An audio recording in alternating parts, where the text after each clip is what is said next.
Las aves suelen ser gráciles y melódicas, pero algunas, si escuchas sus sonidos en el bosque por la noche, te pondrán la piel de gallina. Aquí tienes 6 aves con llamados aterradores, y la última suena como un disparo. Número 6. Pija gritona.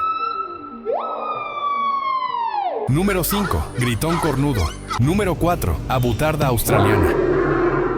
Número 3. Somormujo común. Número 2. Búho listado. Y número 1. Cigüeña jabirú. ¿Cuál te parece la más aterradora? Dímelo en los comentarios.